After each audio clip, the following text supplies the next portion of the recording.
The one reason why he was attracted to me was the one reason why we're not together. He couldn't handle the fact that I had nude pictures. He couldn't handle the fact that I was a celebrity. He didn't like the fact that his friends all wanted me. What really went down with R&B star Blu Cantrell? Sis had us all vibing with bangers like Hit 'em Up style. But then, poof, she vanished from the game. Fans have been side-eyeing and speculating for years. Was it drama in her personal life, a messy career fallout, or something even juicier? Well, Blu's finally spilling the tea, and we've got the receipts. This right here is a tale full of shady record deals, spicy photos hitting the streets, and whispers about a mental breakdown. Oh, and don't worry, we're diving straight into the tea about her and JayZ too. Let's get into what Blu finally laid bare. He was a shorter man in the NBA. No, he's 6'4". My dad was 6'4". She was born Tiffany Cobb out in Rhode Island, but folks started calling her Blu because she was all about that color. Oh, is that your birth name? No, Blu's my nickname. My real name's Tiffany. That's a really pretty, your name was very catchy. Yeah. Blu Cantrell. My mother gave me that name since I was young. Blu's mom, a jazz singer, held it down solo, raising her and her 5 siblings. As for her dad, a former NBA player, but according to Blu, he was barely in the picture. He dipped on the family when she was just a kid. I have a good cheap dad, so he hasn't been around. He's a professional ball player. Doesn't really represent much in the From back in the day. From back in the day. Do we know his name? I'm sure, but you won't have to keep that under the wraps. I shouldn't even have brought that up.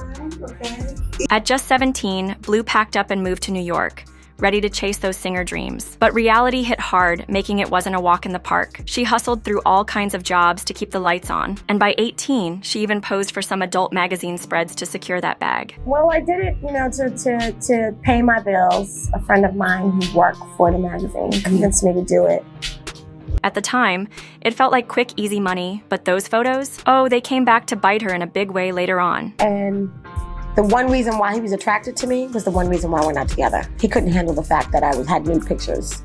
He couldn't handle the fact that I was a celebrity. He didn't like the fact that his friends all wanted me. Using her childhood nickname and her grandma's last name, Blu stepped into the music game as Blu Cantrell. She joined an all-girl group called 8th Avenue, created by hitmaker Teddy Riley. But just like his other group, Blackstreet, when they crumbled, so did 8th Avenue. Then, in 2000, tragedy struck. Blu's sister was in a devastating car accident that left her in a coma at an Atlanta hospital. Blu packed her bags and moved to Atlanta to be near her. While her family prayed for a miracle, Blu's life was about to take a wild turn. One day, while chilling in a hotel lobby, she crossed paths with 2 key people who'd change her fate.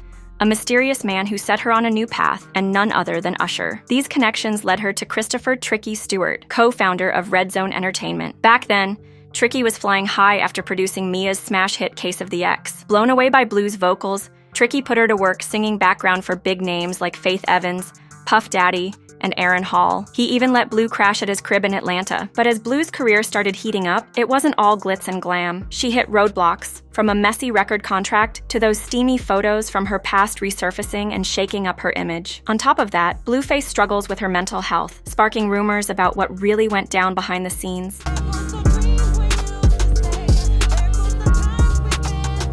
Blu was dealing with a whole lot when it came time to make that big decision about returning to New York. Sure, her sister had finally woken up from the coma, but the road to recovery was still looking long and rough. And Blu? She was straight up overwhelmed, torn between what was best for her sister and what was best for her own peace of mind. But then, something about being around Tricky's family just felt right. She had been flying solo for so long, and honestly, the idea of some real stability, of being surrounded by people who genuinely cared, was a pull she couldn't ignore. So, she made the call to stay in Atlanta, even deciding to move in with Tricky and his folks for a minute. So, while Blu was kicking it with Tricky, he casually mentioned he was gonna call up his boy, L.A. Reid, the big boss over at Arista Records, to check out some of her tracks. At first, Blu wasn't buying it, but before she knew it, L.A. Reid was right there in the studio. He heard that powerhouse voice of hers and was all in, offering her a deal on the spot. Now, Blu was ready to jump in headfirst, but Tricky, being the smart one, told her to pump the brakes and really think about it. So, they sent L.A. Reid off to chat more. Word spread fast, though, about the new girl with the voice that could make you melt. Next thing you know, 10 different labels were out here fighting to snatch her up. But L.A. Reid wasn't playing around. He made her the sweetest offer, even tossing in a Ferrari to seal the deal. Blu was all in and signed with Arista, but what she didn't know was that she was also signing away all her future coins.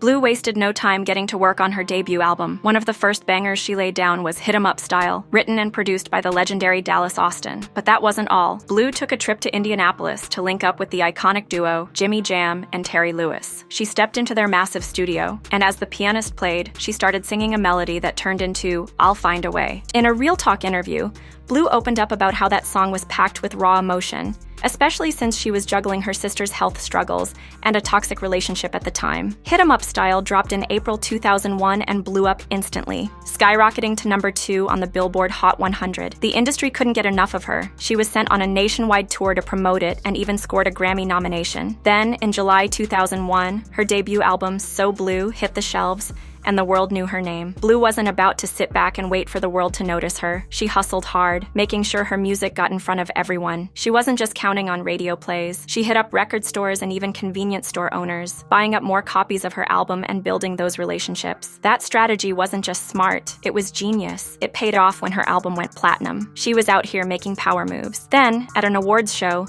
Blu met an NBA player. Though she kept his name under wraps, she told Wendy Williams he was all about her. The sparks flew, and they started dating, with everything looking picture perfect. We had an award show that I did. Okay. And just pursued me and kept calling me and calling me and calling me, and eventually started dating him. Ended up falling in love, meeting his mother, staying with him, the whole night. Okay.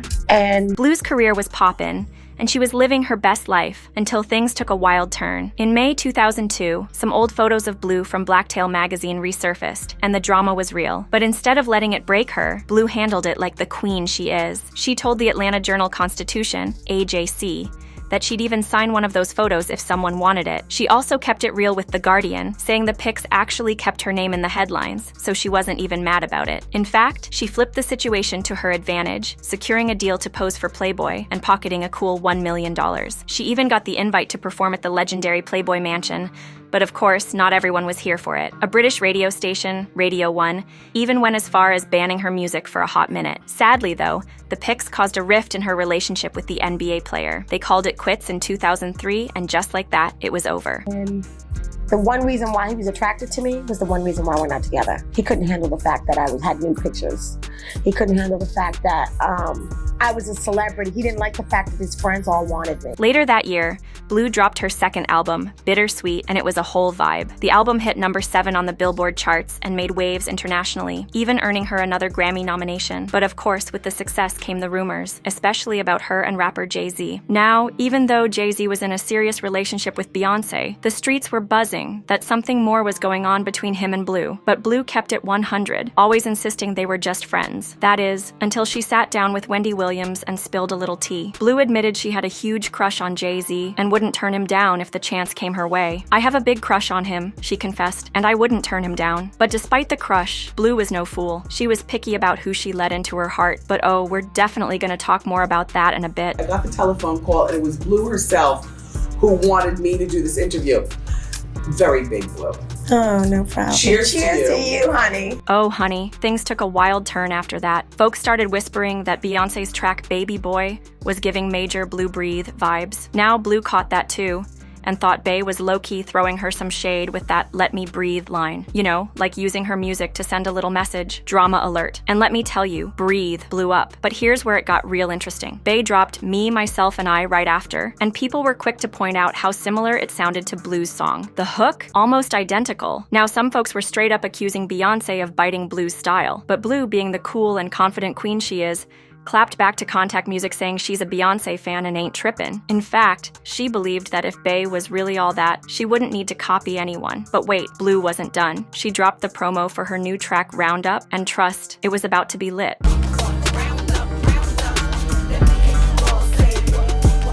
And just like that, right after all this buzz, Beyonce and JayZ hit us with the ultimate power move, dropping the music video for '03 Bonnie and Clyde. Now, we all know when these two roll together, it's a whole vibe. The chemistry? Unmatched. It was like they were saying, we're the real power couple here. Don't forget it. Bey and Hav were out here showing everyone what true ride or die looks like. And you couldn't help but be like, damn, these two are a whole empire.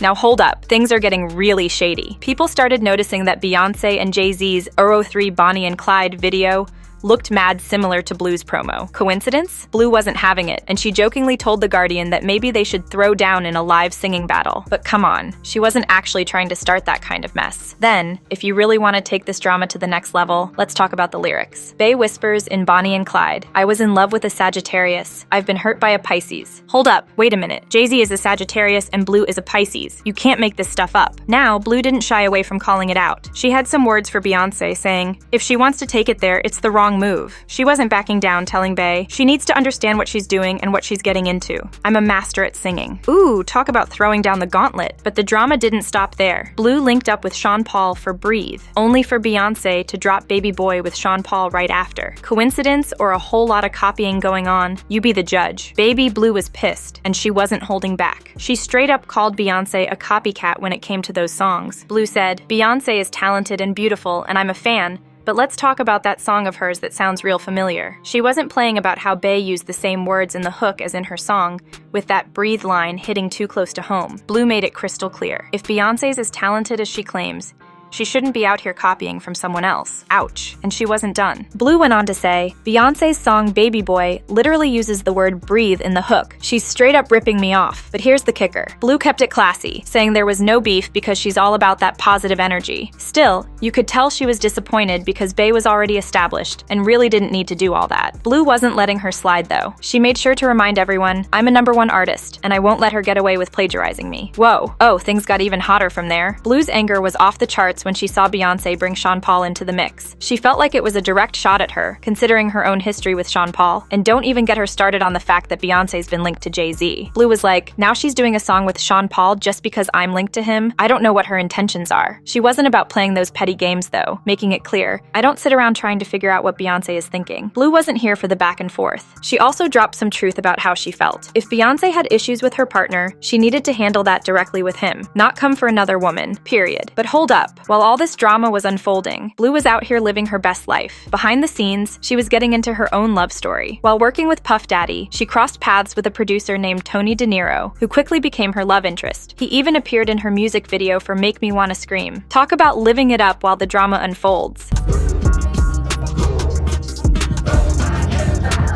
Oh honey, things were getting messy for Blu. She fell hard for Tony De Niro, so much so that she brought him on board as her tour manager. But things quickly turned south in 2004 when news broke that their relationship had gotten toxic. Reports claimed their fights turned physical, and though Tony denied it, the damage was done. And to add insult to injury, Blu's career started to stall. It was like everything was falling apart. In an interview, she shared how when L.A. Reid, the head of Arista, left, she didn't feel tied to the label anymore. Things got chaotic, and to make matters worse, the people running her music forgot to renew her contract, meaning she wasn't even signed to a label anymore. No record deal, no problem. Blu wasn't backing down. She kept grinding, touring, and working on her music by herself. Then in 2007, she hit the stage in a play called Gossip, Lies, and Secrets alongside Kenya Moore and Lisa Ray. Talk about a star-studded cast. But the drama didn't stop there. The next year, she made an appearance on Celebrity Circus, but unfortunately, she was eliminated early. The gossip mill went wild, especially when rumors started swirling about her and fellow contestant Antonio Sabato Jr. having a little fling. Blu's rep shut it down quickly, saying they were just having fun. After all that though, it seemed like Blu kinda disappeared from the spotlight. Was she laying low, or was she just ready to step away from all the chaos? Guess we'll never know for sure, but one thing's for certain, she wasn't done yet. Baby. Blu was out here trying to live her life away from all the chaos. She opened up in an interview saying she moved to London for a while just to escape the pressures of fame. She was craving that normal life, away from the spotlight and all the drama that came with it. But by 2012, Blu was ready to get back to work and release a new album. Fans were hyped, but guess what? That album still hasn't dropped, and they're still waiting for new music. Crickets. Then, in 2014, things got real messy. TMZ hit us with a wild report that Blu was running through the streets of Santa Monica at 2 a.m., claiming someone had poisoned her. They took her to the hospital for a psychological evaluation, but instead of handling it with the respect and care it deserved, the tabloids jumped on it, turning it into a whole drama fest just to get clicks. Back then, people didn't talk about mental health like they do now, and unfortunately, Blu became the target. Instead of offering empathy, the media twisted the narrative. The same industry that once celebrated her started distancing themselves fast. Collaborations vanished. Gigs, hard to come by. It was like she was labeled too much to work with, and it just made everything worse. Blu later called herself herself a one-hit wonder, and honestly, no one really knows what happened to her after that. The whole thing felt like a tragic fall from grace.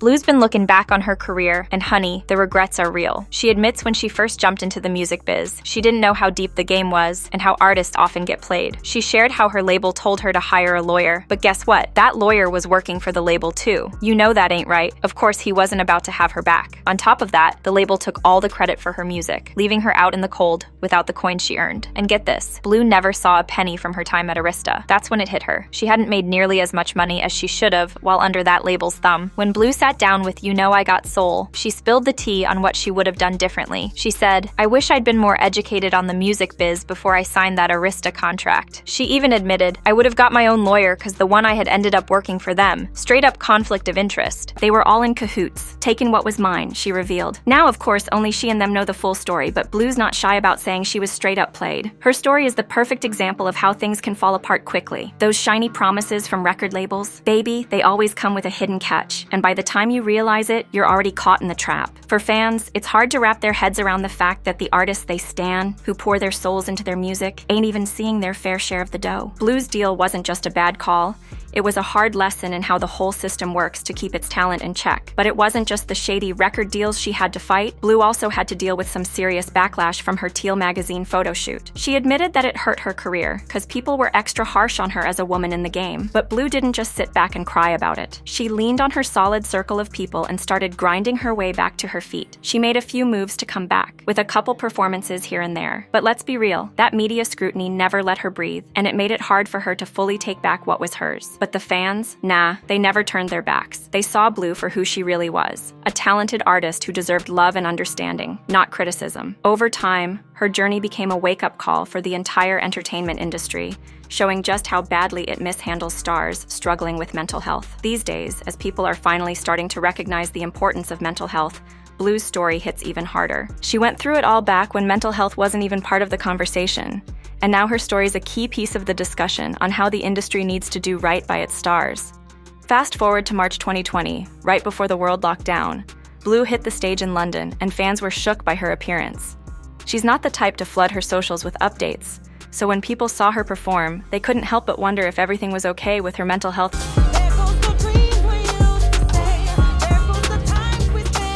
Now, you might be wondering about the drama between Blu Cantrell and JayZ. Word on the street is that JayZ was allegedly juggling 2 women at the same time, around the same time he started seeing Beyonce. And, yup, he was also linked to pop singer Blu Cantrell. People close to the situation believe this love triangle caused some serious mess.